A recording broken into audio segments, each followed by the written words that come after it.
बंधुगण आपण मानकु पवित्र रज पर्वर हार्दिक शुभेच्छा एवं शुभकामना। रज पर्व हेउछि ओडिशावासींकर एक निजस्व पर्व। एही पर्व सारा ओडिशा रे बहुत धूमधाम रे पालन करा जाई थाए। एही पर्व ज्येष्ठ मासर शेष एवं आषाढ़ मासर आरंभरू पालन होई थाए। ज्येष्ठ मासर शेष दिन अर्थात मासंत दिन पहिली रज, आषाढ़ मासर अर्थात मिथुन संक्रांति दिन रज संक्रांति एवं ता परदिन भूमि दहन पालन करा जाई थाए। चतुर्थ दिन बसुमती माता को स्नान करा जाई रज पर्व समापन करा जाई थाए। रजरे पृथ्वी माता रजस्वला होई थांती। एही विश्वासरू एही तीन दिन रे कृषि कार्य करा जाई न थाए, अर्थात धरणी माता प्रति सम्मान एवं कृतज्ञता जणाई एही पर्व पालन करा जाई थाए। एही समय रे वर्षार आगमन होई थाए एवं धरणी माता शस्यभरा होई थाए। तेबे बंधुगण जनातरे हेउ बा अजनतरे हेउ एही पर्व समय रे जदि किछि भूल होई जाए तेबे एहा आम जीवन उपरे बहुत अशुभ प्रभाव पकाई थाए। तेबे आजिर एही वीडियो माध्यम रे आमे जानिपा जे पवित्र रज पर्व एही वर्ष केउं दिन पड़ुअछि एवं एही समय रे केउं सब भूल गुड़िक करिबा आम प्रति अशुभ होई थाए। तेबे ताहा पूर्वरु आपण मानकु अनुरोध एही वीडियो को गोटे लाइक करि नियंतु एवं जदि आपण माने ए पर्यंत आम चैनल को सब्सक्राइब करि नाहंती ताहले वर्तमान ही सब्सक्राइब करि नियंतु। तेबे आसंतु जानिबा। बंधुगण प्रथमे जानि नेबा जे रज पर्व एही वर्ष केबे ओ केउं दिन पड़ुअछि। बंधुगण वर्ष 2024 रे पवित्र रज पर्व आसंता 14 तारिख अर्थात शुक्रवार दिन ठारू आरंभ हेउछि।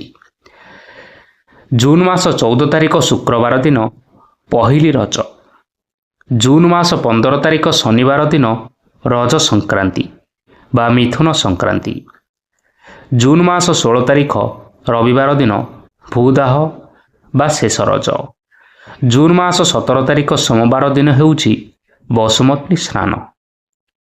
एबे आसंतु जानिपा एही पवित्र रज पर्व बा ही रज 3 दिन समय रे केउं सब कार्यगुड़िक करिबा अशुभ होई थाए। परंपरा अनुसार रजरे कुमारी कन्या को 3 दिन स्नान करिबा, लुण खाइबा और भूमि रे चलिबा पई मना करा जाइछि।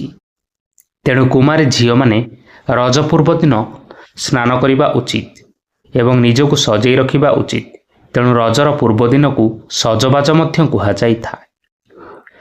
रज संक्रांति दिन भूल रे भी आमिष बा पोड़ा द्रव्य सेवन करंतु नाही।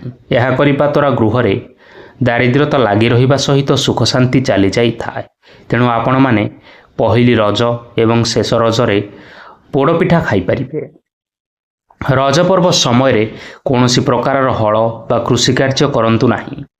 एपरि करिबा द्वारा वर्ष सारा गृह रे खाद्यर अभाव लागि रही थाए। शेष रज बा भूमि दहन दिन धरणी माँ को कोनोसी प्रकार आघात करिबा मध्य अनुचित। महिला माने रोषेई करिबा अनुचित, कारण यह मना जाए जे माता भूमि देवी एही समय रे रजवती होई थांती। तेणु सबु महिला माने एही दिन बा ही 3 दिन सबु नीति पालन करिबा उचित। जेउ नियम सेमानकर मासिक धर्म समय रे पालन करा जाई थाए। सेतिपाई महिला मानकु एही पर्व समय रे ठाकुर पूजा और रोषेई कार्य करिबा पाई मध्य बारण करा जाइछि। स्त्री लोक बा कुमारी झियो माने एही रज 3 दिन ठाकुर को पूजा अर्चना करिबा मध्य अनुचित। एही समय रे पुरुष लोक माने ठाकुरंकर पूजा करि परिबे। महिला माने रंधा जाइतिबा खाद्य खाइबा अनुचित, कारण रंधा खाद्य खाइले सेमानंकर अमंगल होई थाए। तेणु एही दिन महिला माने केवल पिठापणा आदि खाई परिबे। महिला माने खाली गोड़े भूमि उपरे चलिबा अनुचित, कारण माता भूमि देवी को कष्ट होई थाए। तेणु एही 3 दिन समय रे महिला माने कदली पाटुंगारे तैयारी करा जाइथिबा चपल पिंधि चलिबा उचित। साधारणतः लोक माने एही रज पर्व रे निशाद्रव्य सेवन करिथांती, किंतु आपण माने भूल रे भी एही 3 दिन निशाद्रव्य केबे हेले सेवन करंतु नाही। एही 3 दिन केवल नुहे, आपण मध्य कौनसी दिन निशाद्रव्य सेवन करंतु नाही, ଦେଖିବେ ଏହା ଆପଣଙ୍କ ସ୍ୱାସ୍ଥ୍ୟ ପ୍ରତି ହିତକର ରହିବ। ମାଟିରେ କୌଣସି ପ୍ରକାରର କାର୍ଯ୍ୟ କରାଯାଇନଥାଏ, ଯେମିତିକି ମାଟି ତାଡ଼ିବା ବା ହଳ କରିବାକୁ ବାରଣ କରାଯାଇଛି, କାରଣ ମାତା ଭୂମିଦେବୀ ଏହି ସମୟରେ ରଜସ୍ୱଳା ହୋଇଥାନ୍ତି। ତେଣୁ ଏହି ସମୟରେ ମାଟିରେ କୌଣସି କାର୍ଯ୍ୟ କରିବା ଦ୍ୱାରା ତାଙ୍କୁ କଷ୍ଟ ଅନୁଭବ ହୋଇଥାଏ। ତେଣୁ ଭୂମିଦେବୀକୁ ସମ୍ମାନ ଜଣାଇ ମାଟିକୁ ବା ଭୂମିକୁ କେବେ ହେଲେ ଆଘାତ ଦିଅନ୍ତୁ ନାହିଁ। ତେବେ ବନ୍ଧୁଗଣ, ଆପଣମାନେ ଏହି ଭିଡ଼ିଓରେ ଏହି ବର୍ଷ ରଜ ବା ରଜ ପର୍ବ କେଉଁ ଦିନ କେବେ ପଡ଼ୁଅଛି ସେହି ସବୁ ବିଷୟରେ ଜାଣିବାକୁ ପାଇପାରିଲେ। ତେବେ